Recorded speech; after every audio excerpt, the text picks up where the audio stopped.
and make those embers glow.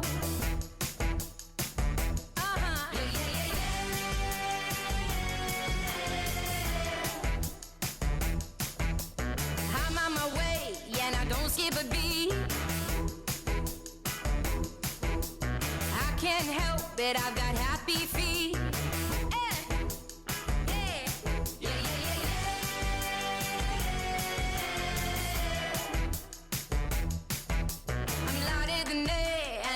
So good, I do what I want and it's understood. There's no stopping me when I'm doing my thing. I'm doing my thing. I'ma do me. You know what I mean. I'm on fire.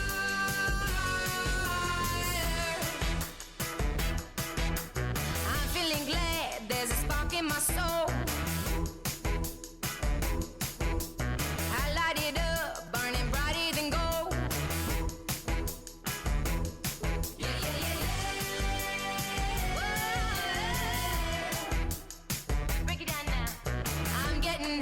Feel my heart go zing. I'm clapping my hands and I'm pulling these strings. No stopping me when I'm doing my thing. I'm doing my thing. I'ma do me. I'ma do me. You know what I mean. You know what I mean. I'm on fire. Yes, I am. I'ma do me. I'ma do me. You know what I mean. You know what I mean. I'm on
When you try your best but you don't succeed, when you get what you want but not what you need, when you feel so tired but you can't sleep, stuck in reverse,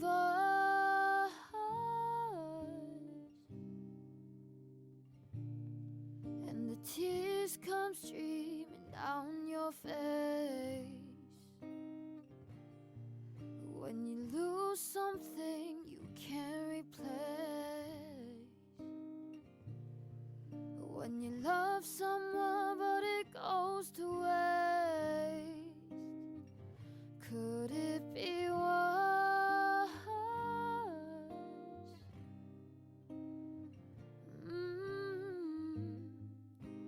Lights will guide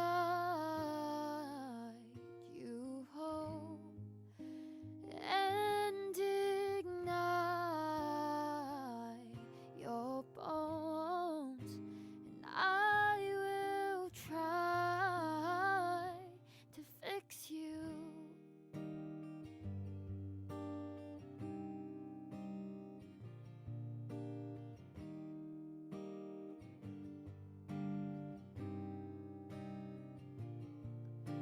And high up above or down below, when you're too in love to let it go. But if you never try, you'll never know just what you are.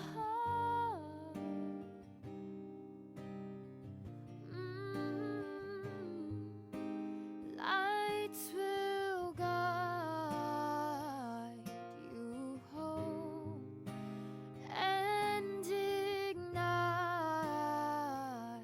your bones, and I will try to fix you.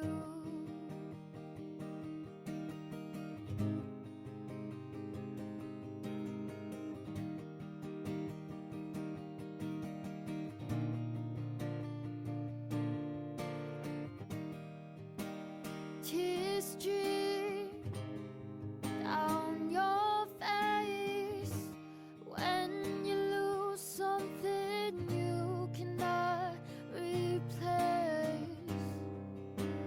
Tears stream down your face, and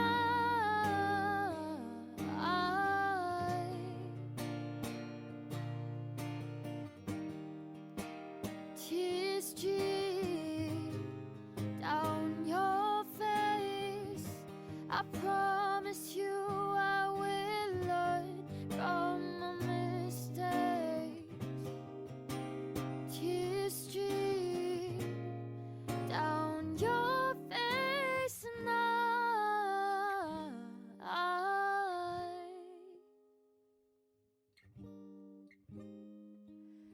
lights will guide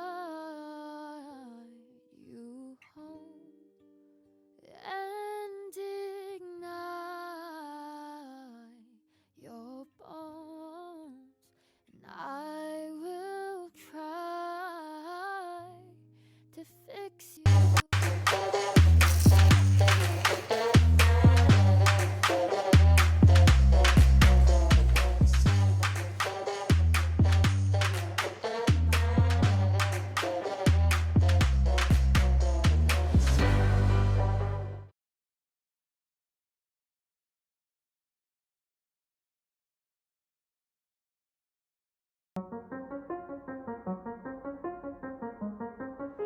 He's actually using a kit that is specially designed for this teeth in a day procedure.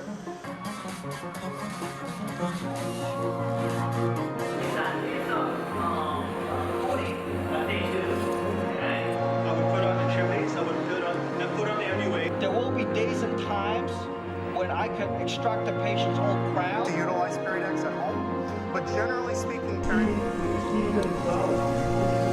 Are you okay, Harry?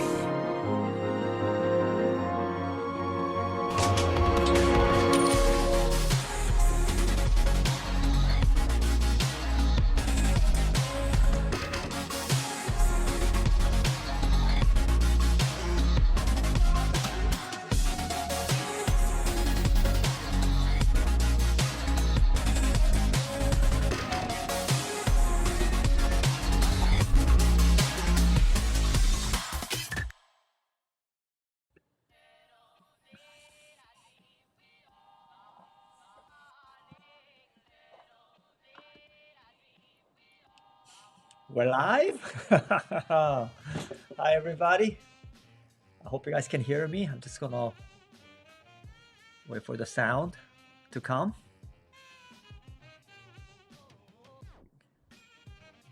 Yeah, we're live. Just checked it. Okay, good. Fantastic. Okay, we are good. Wow. Happy Friday evening. Welcome to Late Night Coffee Show. Good to have all of you. Okay. What am I going to talk about today? Okay, got my favorite coffee. And some of you are asking what's my favorite coffee and why Late Night Coffee Show. Well, for a few reasons. Because I'm a owl. I sleep really late, typically about 1 o'clock, sometimes 2 o'clock. I get the most work done after the midnight. So it's quite often that I make myself a coffee, almost like 11 o'clock or 10 o'clock. And lately, my favorite coffee since about a year and a half, 2 years ago, that's maybe more than that, when I started the Late Night Coffee Show, was this coffee called Kicking Horse. I don't know if you guys ever tried that a brand, Kicking Horse. By far my favorite. I love it because I don't like to add anything to my coffee. When I'm drinking coffee, I don't like to add milk or anything like that. So I like to drink black. But I find a lot of the regular brand is too strong for me. But I found this brand called a Kicking Horse, and the bean is not too dry, and I like to hand grind them, and then I like to grind them coarse, a thick round, and then I pour it up using a pour over, and I drink it, and it's really nice. Never that strong. And today I'm drinking out of my favorite coffee mug. One of my favorite is an old one. I think I got this one maybe almost like 15 years ago. It's from Sasfi. I collect coffee mug, if you know or not. And this coffee mug's from Sasfi. This is a High Mountain. It's like a Whistler of Switzerland.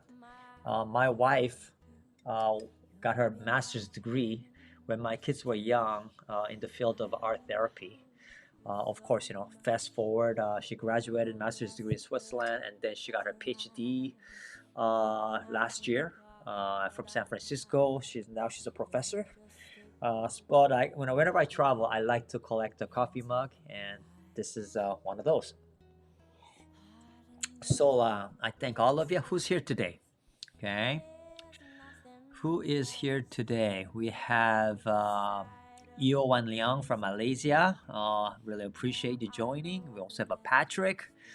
We have several of you, the regulars, and I had James. Hey James, how you doing? Hey Eric, AJ, Albert. Oh my God, this is awesome. Oh my goodness. Oh wow, I'm blushing. San Diego. AJ from San Diego, Albert Louis from Calgary. Albert, you still up, buddy? You should be sleeping, right? Oh man. Well, at least we're not working tomorrow, right? So might as well stay up and enjoy the show, right? So what am I going to talk about today? Okay, I am going to talk about some of my own complication stuff. But before I start, I wanted to tell you a little bit about PDC. Okay, some of you were asking about PDC. What happened? What is PDC? What happened at PDC? Pacific Dental Conference, we just wrapped up about a couple of weeks ago. That's why I was too busy to do any late night coffee show. And it is one of the largest dental conference in Canada. They typically get like 20 to 25,000 people registering coming all over Canada, and also from south of the border from USA. And one of the highlight of Pacific Dental Conference is the live stage. And what me and Bernard, we get invited every year. So this was our consecutive eighth year. If it wasn't for the pandemic, it would have been our 10th year for sure. what me and Bernard, we do is in the front of the large audience, we basically do a live surgery, right? And live surgery, and it's usually pretty much packed, and so this year was very interesting because um, it was the first time in the 8 years we actually got kind of a screwed up, right? Um, we try to bring something new to the audience each year, and this year, what we decided to do was anterior and immediate anterior with guided surgery using an R2, and place an implant and insert the prefabricated 3D printed tooth, okay, and which was literally being printed on the stage, and I thought everything was going to go great. I thought it was going to be a 10-minute surgery, but something wrong happened. As I was torquing the implant in, the implant part of the hex broke. The driver tip broke, and inside of it, and I had to struggle to get that out. And it was the first time out of the 8 years that I don't know if I was stressed out. I just needed some time to figure it out. I'm going to get that out, but audience was actually quite stressed out for me. It's kind of ironic because the audience always want to come and get excited when something go wrong. And for the last 7-8 years, things were so smooth, but this time they got what they were wanting for, which was Dr. Marquand kind of getting in a jam, right? And so basically what happened was that the driver got stuck and it broke, and I didn't know how to get that implant out. It's either I flap and try find or whatever I need to do to remove the implant and then GBR and then do that, or don't know. But if I did that, that's not the theme. The theme was how far can we push the 3D printing technology and digital dentistry.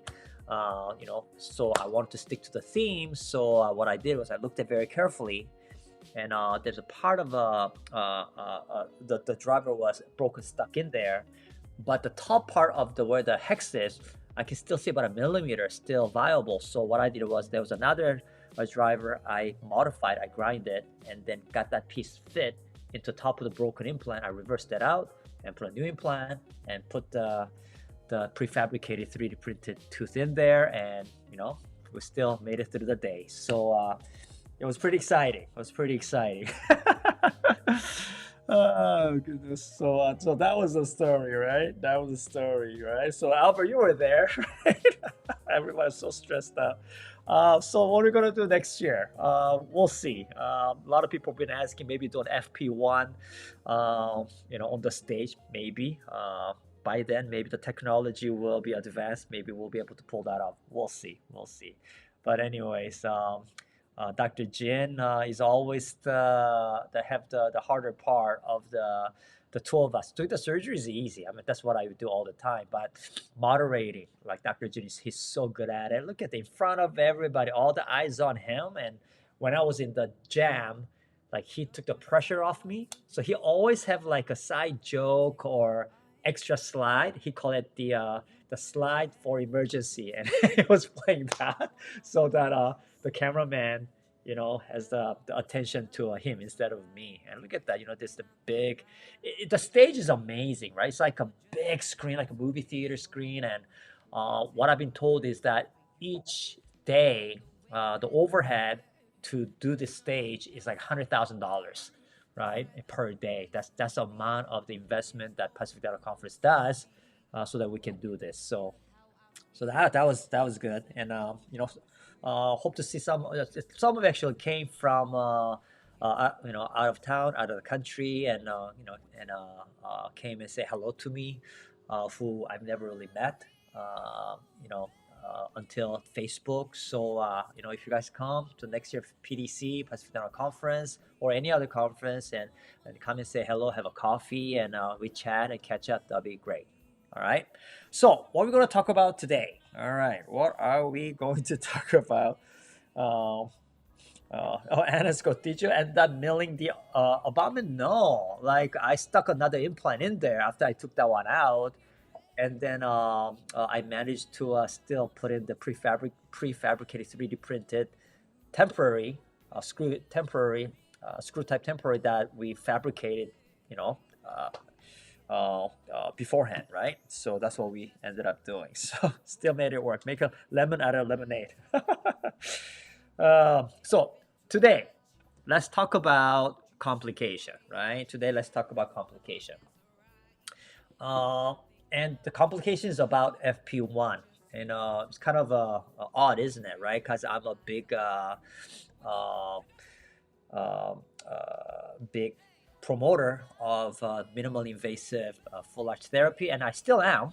That's all I do. I'm never going back to bone reduction or FP3. You know, I crossed that bridge a long time ago. But FP1 has been really good. Everything that I could ask for and pretty much more, and I'm still amazed. You know, every day when I do these procedures that I just love the result, and I'm still learning. I don't think just because I do a lot, that does not mean I know everything. And certainly what I find that along the way last about, for about the last 4 or 5 years that I've been dedicating, I also know that there's a limitation to FP1, and there are some complications that could occur, and so I wanted to share one of those. Okay, so that's what I'm going to talk about today. All right, so let me go right here. So this is the patient. Okay, this is the patient that that I treated about 3 years ago, 2019 or 2018. It's an elderly Asian gentleman, and you will see a lot of my cases. A lot of my cases are Asian population, especially Chinese. When you practice in Vancouver, and anywhere in Canada, but especially Vancouver, there's a reason why people call Vancouver Hongcouver, right? Like Hong Kong Couver, right? Or Shancouver, like Shanghai Couver, right? Asian population is majority in Vancouver. And like I'm Korean, right? I'm South Korean, but like 60 to 65% of my patient pool is Chinese. I don't speak a word of Chinese.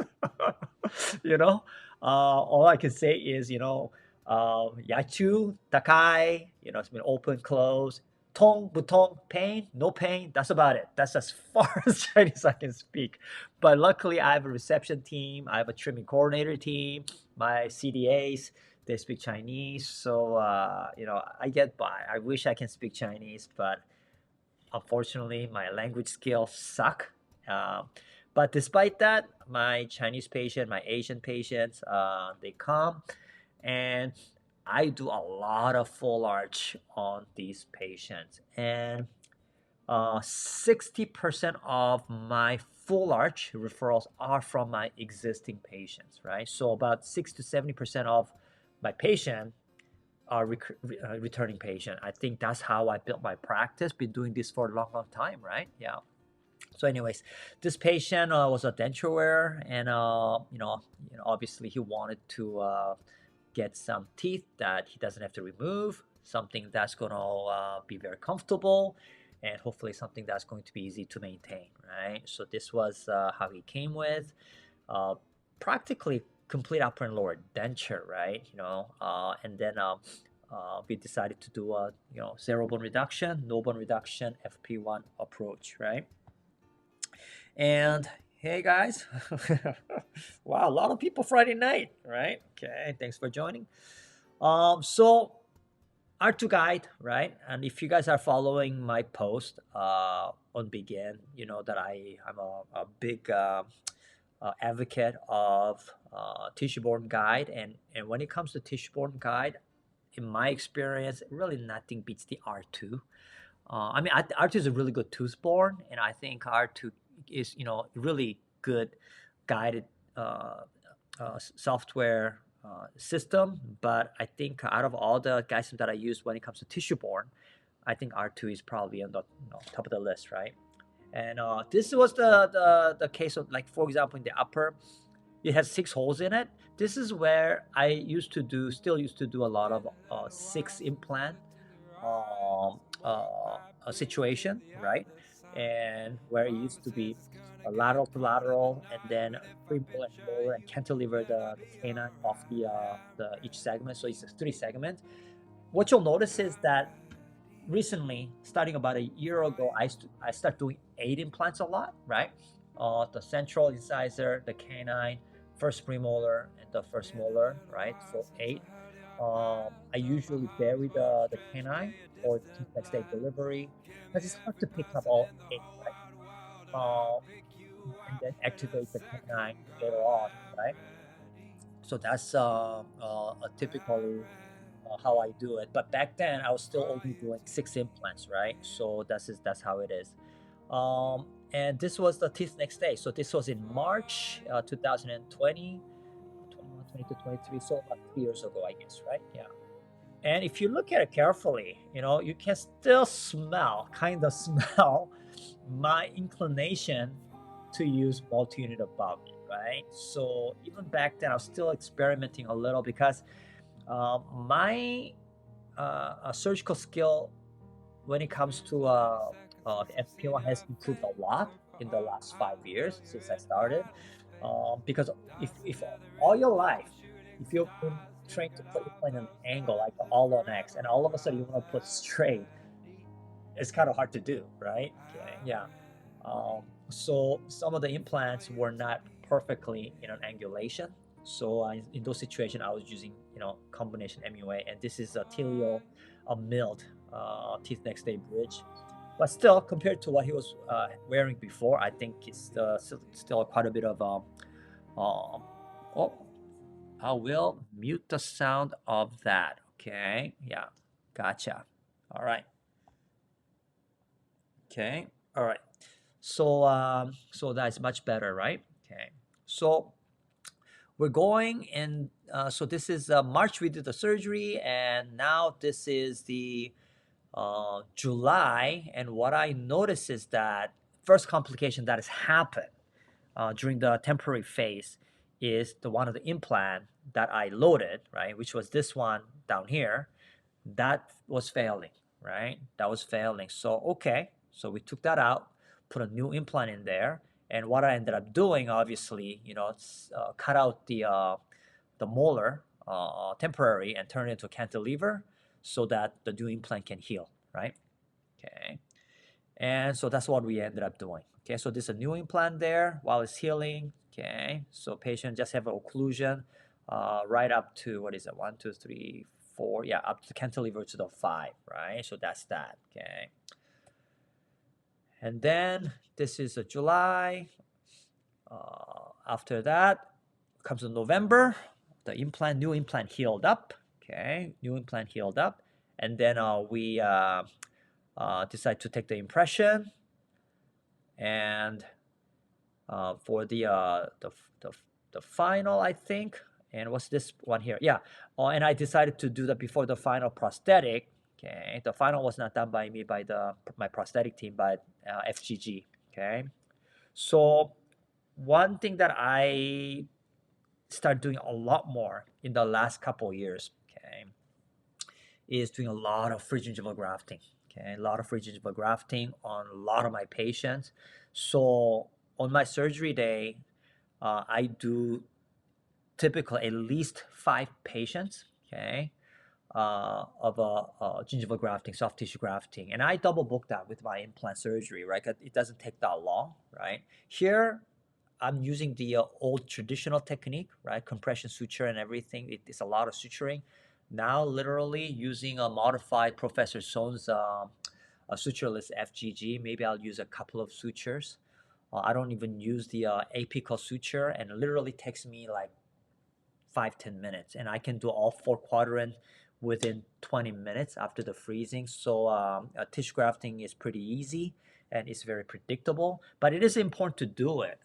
And if you guys are doing any full arch treatments, like whether it's an all on X or FP1 type, whichever, regardless, I find that in my 20 years of doing full arches, soft tissue grafting, in every implant, posterior implant, eventually ends up in the row, okay?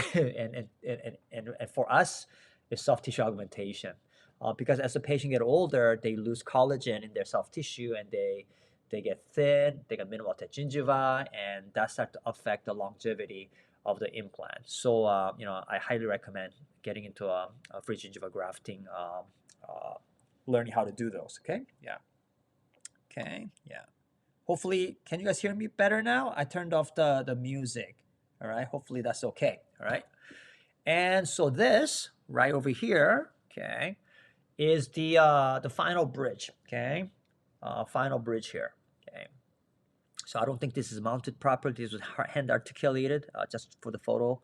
But if you look at it carefully right here, what you notice is that, so what you notice is that the prosthetic doctor actually segmented it in the middle, right? From here to here, here to here, right?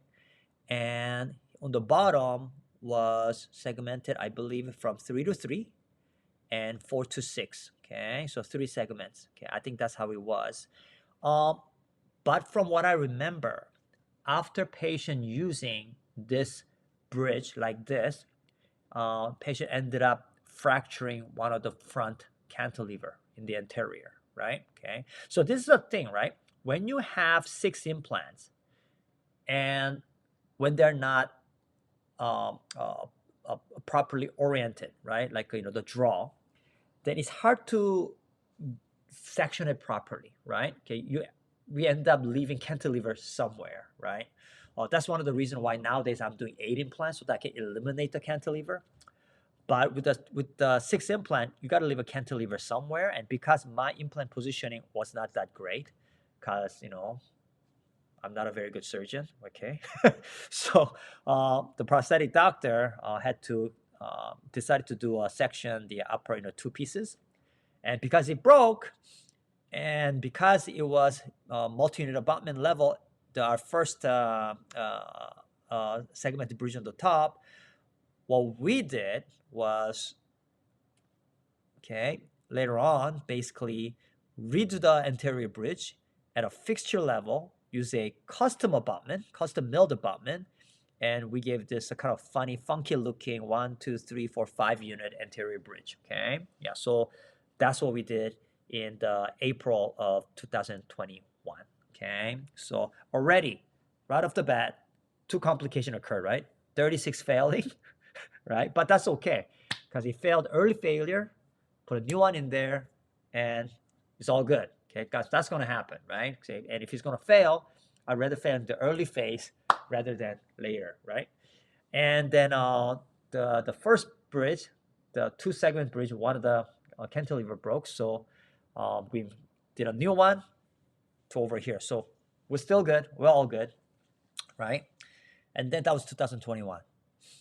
And looks pretty good, right? Okay, there's one thing about FP1 is that hygiene is so much easy for the patient, right? That's one thing that you will realize is how good the tissue response is, right?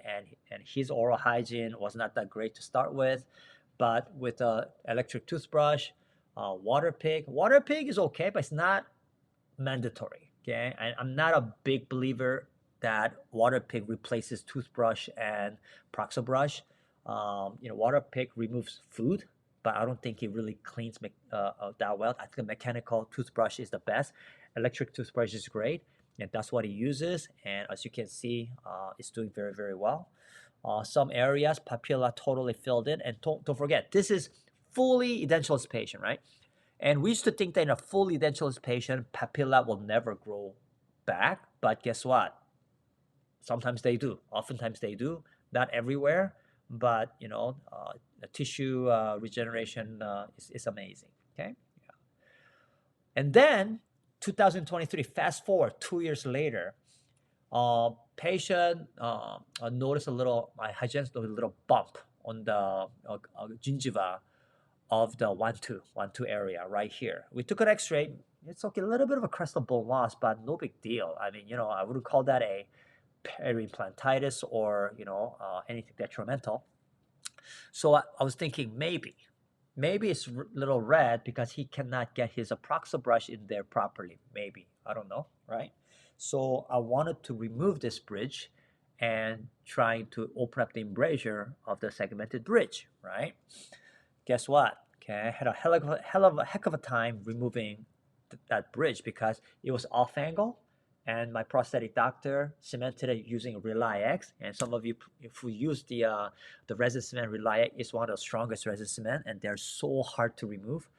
So I tried to tap it out, it would not tap out, and what it ended up doing is I ended up breaking the bridge, the 4-unit bridge, right in the middle. Okay, and when we took an X-ray afterwards, guess what? There's a fracture here on the 1-2, and to make the matter worse, 2-2 also had a fracture as well. Okay, so there's 2. Now, did I cause the fracture by tapping it and breaking the bridge, or did the fracture happen, okay, from overloading of the anterior bridge because patient had a heavy bite? Don't know. Or is it the anterior bridge broke because there's a 5-unit of teeth and only 2 implant, and those 2 implant being 3.5 millimeter diameter implant? Okay, don't know. Okay, so these were anyone 3.5 millimeter diameter implant. These are not Hyoscine ET3 3.5. I stopped using those a long time ago. So 3.5 millimeters and Mark 1, we don't do very well. Okay, so that's what happened. Okay, yeah. So I got 2. So let me tell you. Okay, what do you do, right? Okay, so patient had no problem, and I convinced the patient, say, you know what? Come, let me remove the bridge so I can redefine the embrasure space so you can clean better so that your life will be better. And then guess what? On a span, of a 1 hour, trying to retrieve the bridge, okay, because of the poor angulation, it wouldn't come off, unscrew it in one piece, and the cement was, a tough cement. So tap it out, and then later found out that I have to tell the patient, guess what? Those 2 implants are screwed. We gotta take it out, redo it, and we have to, rewind, right? Patient was a good sport, right? Patient was a good sport because, the bridge, we did the implant like 3 years ago, but we give our patient 5-year warranty, right? With 5-year warranty, as long as they come for hygiene every 6 months. So I gotta, keep my word, right? And for me, like my philosophy on implant failure is that instead of being sad about it, we celebrate failures. I don't know if that makes any sense to you, because it is an opportunity that we can learn. It doesn't happen often enough, right? We place 2,000 implants a year, and we do see a handful of failures, but it's not often, right? It's like a 1 to 1.5%. So it's an opportunity for me to learn. And especially when it comes to FP1, because I need to learn a lot more about it, right? Okay. And the best way to learn, I always talk with Professor Son, is that we learn from our mistakes, okay? And I'm the first one to admit, okay? So gotta take those out. So what are we gonna do? Okay, what are we gonna do? Okay, well, I was determined to remove those implants. Okay, book an appointment, remove those implants atraumatically as much as possible, right? Atraumatically as much as possible. And, okay, and then try to place new implants, right? Okay, but it's hard to place the implant in the exact same spot, nor do I want to place it on the exact same spot because that implant is not all that straight, right? Okay, if I were to do it again, I want to do it this way, right? I want to put one on the 1-3, I want to put another one on the 1-1, put another one on the 2-2, okay, so that I can do 3 implant supported 5-unit bridge, right? So to me, it is an opportunity for me to fix my mistake, right? Fix my mistake, because compared to 3 years ago, I'm a much better surgeon. Okay, I believe. I think I improved. Okay, so I decided to do that. But the problem is this: these two implant that's already in there, right, and this one as well. Okay, is that implants are placed pretty deep. Implants are placed quite long, and I have to find, and these are 3.5. So if you guys are familiar with 3.5 millimeter diameter implant, the walls are not that thick, and if you don't do it properly, reverse torquing, what's going to happen is they're going to split, and that's going to make the matter worse, right? So the key is for me to remove those two implants dramatically as much as possible, right? If I don't know if such thing exists, a traumatic explantation, but I want to minimize the bone loss so that around that area that I can put 3 implants, and the idea is that patient can get a teeth next day, overnight, printed, 3D printed bridge for the anterior. Okay, so I booked him in the morning, and March the 16th. March the 16th, Thursday. Subject 12100. Okay. And we are replacing these 2 implants. Okay, that seems to have a minor fracture there. So we'll replace those, remove the crown, bridge, abutment, and the fixture. New implant on the 1-3, 1-1, and 2-2, 3 of them. And then we're going to temporize tomorrow. So it's a teeth next day, but only segmented. Okay? Yeah, so that's the plan. That's the plan. Okay. Okay, there we go. Are you okay, sir? Okay, right here. So we're going to remove this, remove that. Okay, there's a... See, it's fractured in half, right? Open big. So we're going to remove that. Okay. Here is a little bit of a tissue happening there. Okay. So the first thing I did was I unscrew those the bridges. They're broken in half, so they unscrew pretty easy now, right? Okay, so take those out, and decide to go with the explantation. Right now, I want to make an acknowledgement to one of the renowned implantologists in South Korea. His name is In Sung Jun. He's a PhD, excellent clinician, excellent educator.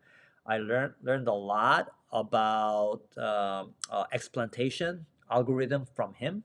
So some of the things that I'll be sharing, I didn't come up with it. Okay, I might have modified it, but the original the idea and the algorithm is from Dr. Jun In Sung. Okay, so I would love to invite him to Canada someday. Incredible surgeon, a lot of experience. Now his algorithm is this, right? A lot of a doctor, when they're trying to remove the implant, is that they try to trephine the implant, and it's not the best way, because when you trephine an implant, you're removing bone all around that implant area, right? And so what happens is, if you remove all the bone all around it, if you try to put another implant in there, you just, there's not enough room for the stability of the implant unless you put a really, really wide implant. But oftentimes, what you need to do is you want to remove the implant, reverse it out, and place a new implant of the similar size, similar length, or slightly wider, right? So what he talks about is a sequential buccal plate removal. Okay, yeah, buccal plate removal. You remove a little bit, try to reverse it. Okay, if it doesn't come out, reverse it. You remove a little more and then reverse it, so that you remove just enough so that you can reverse. In this case, using an EFR kit, Easy Fix Removal Kit from Hyosin, to remove that, then you can optimize preserving surrounding bone as much as possible. Okay, and some of you might say, "Well, you know what, Mark? That's kind of a wrong, because when you say, don't you know that the bone sets the tone and the tissue is the issue, and the buccal plate sets the fate?" Well, I agree with that. Bone sets the tone, yes. Tissue is the issue, yes. But I don't know if I 100% agree that buccal plate is is the mandatory for acceptable clinical outcome. For excellent outcome, yes, I love to have a buccal plate on every single tooth that I extract or I explant. But the reality is that if you have done enough of immediate anterior implants, that there's a lot of times there's no buccal plate there, and we have to rebuild it. And buccal plate, if we do it properly, is one of the easiest bone to regenerate. Mind you, we might not be able to regenerate 100%, but will you regenerate enough to predictably protect the implant, okay, on the buccal area for long term. So that's the approach that I decided to take, okay? So here it is, okay? So that was on the left side. That is the area. So even if the implant fracture, tissue looks pretty good, doesn't it, right? Because, you know, there's still a lot of keratinized attached tissue, okay?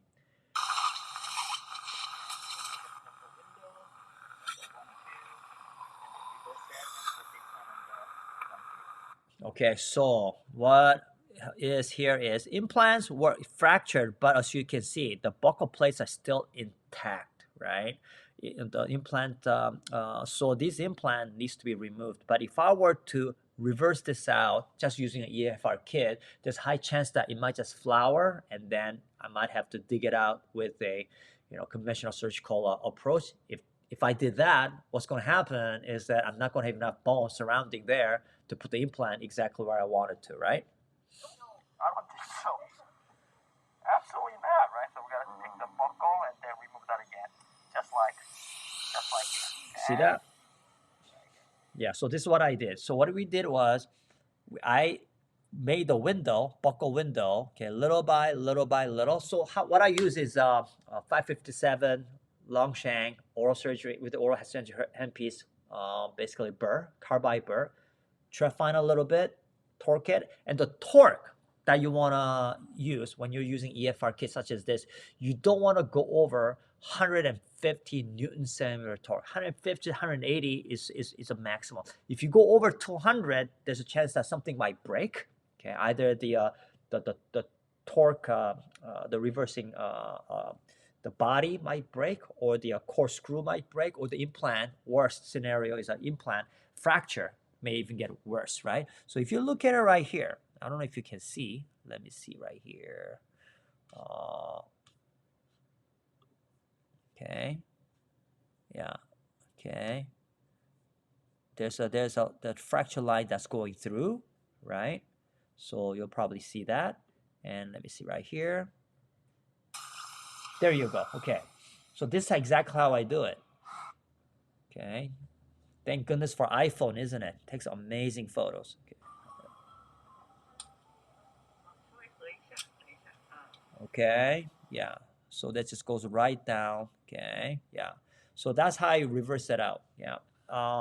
EFR kit is something that I use a lot for retrieving a lot of these implants, and it's not just for hyosin implant. Any implant with a conical connection or similar type of a connection, you know, they're very, very versatile. One of the best removal kit that's out there.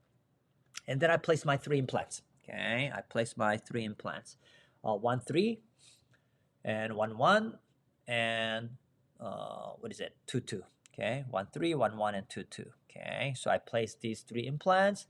And using mount really helps, right? I wish more implant company makes implant with a mount. Only 2 implant companies I know that comes with a prepackaged mount is a hyosin implant and a Straumann implant, right?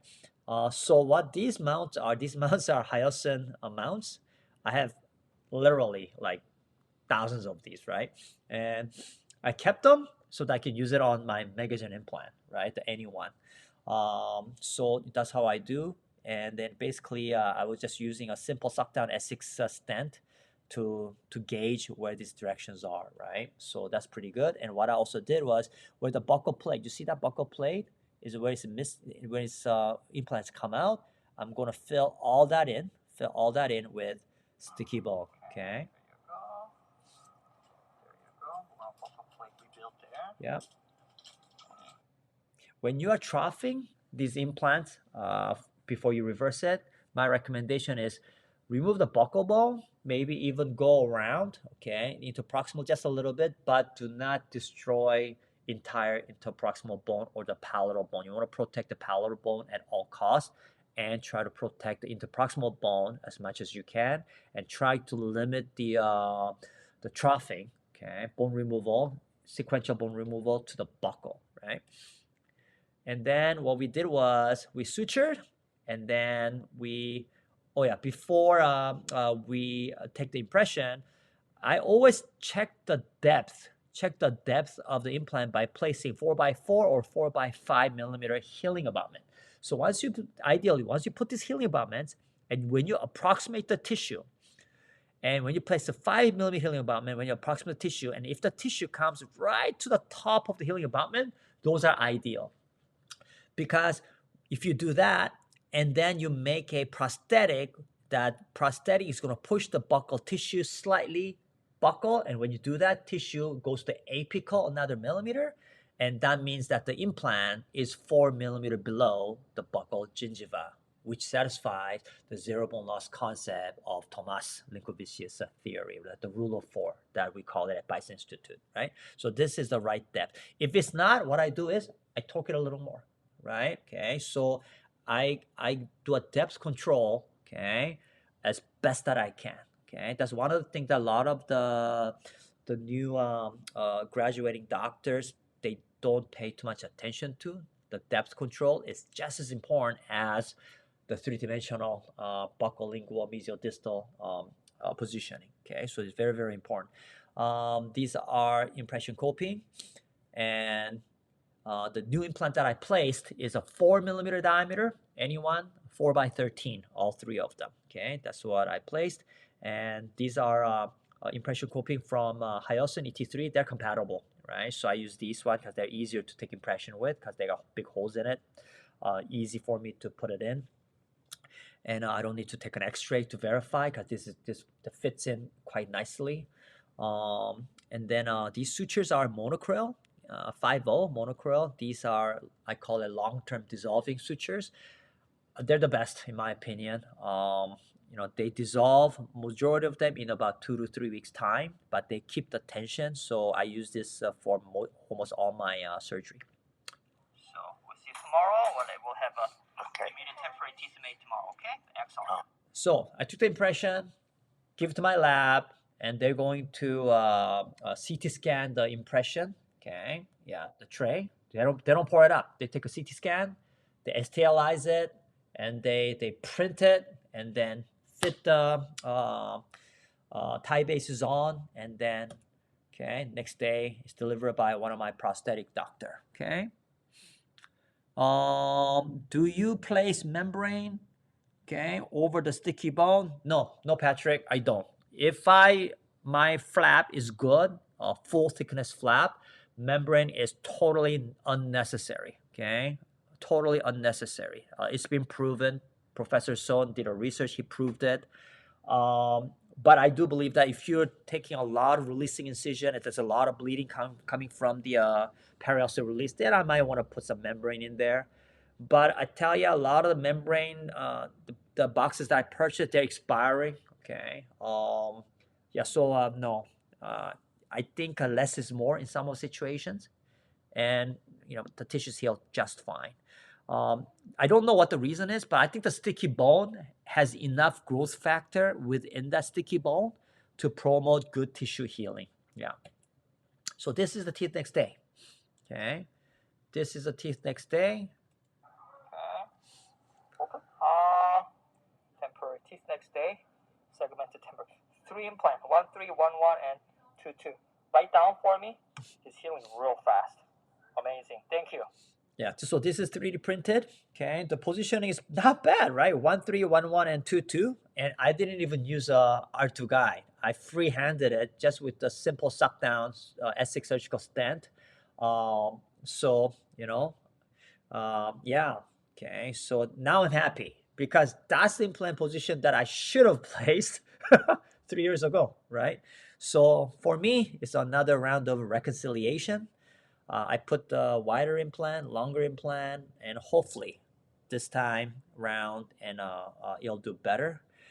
He does have to be fitted with a night guard because I think his occlusion is pretty heavy, and uh, you know, that's the one thing. Like, what do we do, right? What do we do? One of the issue I think with my final prosthetic, our final protocol is that we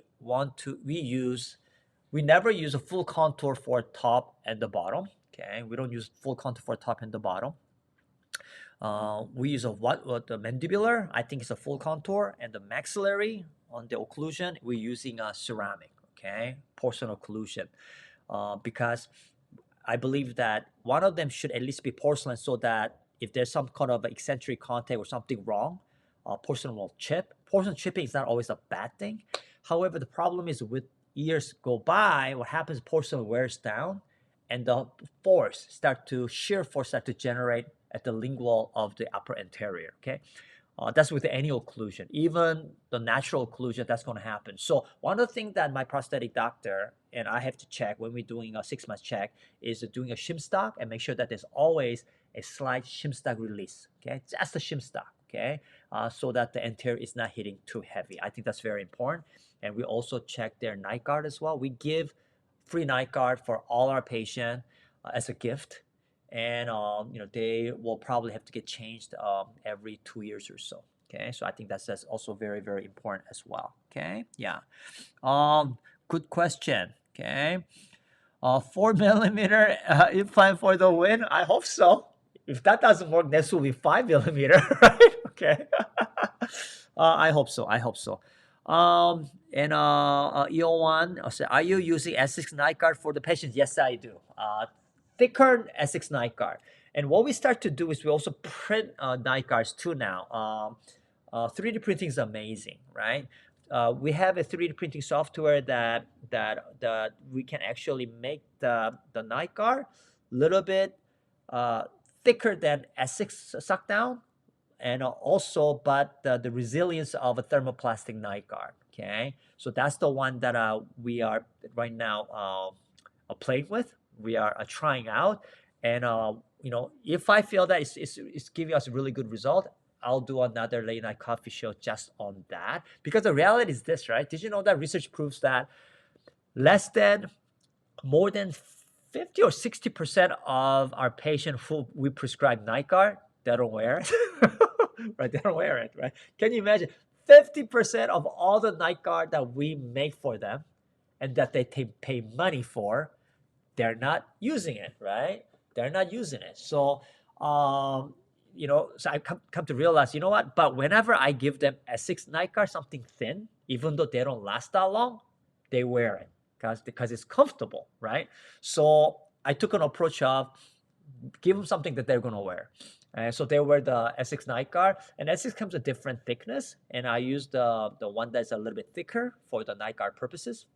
And then that usually tend to last about a year, sometimes 2 years, depending on how they grind or not. And at least if they go through it really fast, then we know that patient will be convinced to be prescribed a proper thicker thermoplastic night guard, and they'll be more inclined to use it, right? Okay, so yeah, I do start with the S6 night guard. I always start everybody with the S6 night guard first, and then they can upgrade to something else.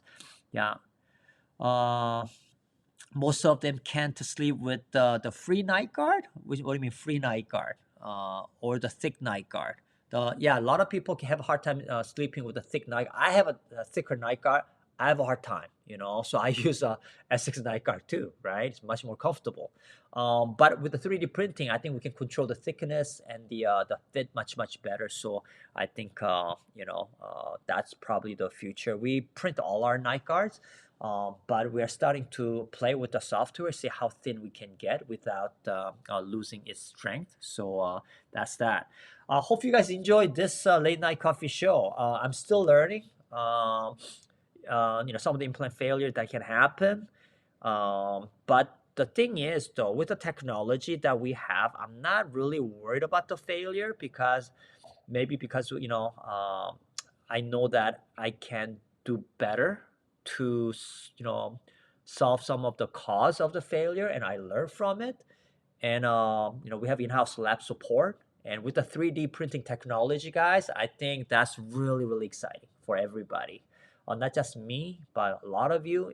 They're getting cheaper, they're getting better. Material science is getting better and better and better with time. So I think it's really, really good. Okay, yeah. So okay. Anna says 0.6 or 0.8, at least 0.8, at least 0.8, or even maybe a millimeter or so. Is a S6 has a night guard resin? I don't know if it's made out of resin. I don't think it's resin. It's more flexible, but hard enough, a plastic, right? Yeah. If you type S6 and on the internet, you can get more information on that. Okay. Yeah, thank you, Yuan. Thanks for joining us. I'll see you in New York. I'm really, really looking forward to seeing some of you in New York. I'll be presenting there, but I'm more excited about meeting some of my friends from Facebook and on Begin. I'm more excited about that than actually my lecture. Yeah, I definitely we'll get together and we'll catch up. Okay, you guys, thank you so much for spending late night coffee show with me. I really enjoy it. And if I bring some new information that we can all learn together, and I want to make it as honest of a evening show as much as possible, right? Because for me, it's bringing dentistry, implant dentistry, most honest and as real as it can be, right? And failure is part of reality, right? Okay, and I think it's worthwhile talking about it. I don't think that enough people are talking about it, so I'll be the first one to share it. And you know what? I'm not perfect. I make mistakes, probably more than any of you, but that's okay. If I can get better, so can you. Thank you so much. You guys, thank you very much. Have a wonderful weekend and God bless. See you. Bye-bye.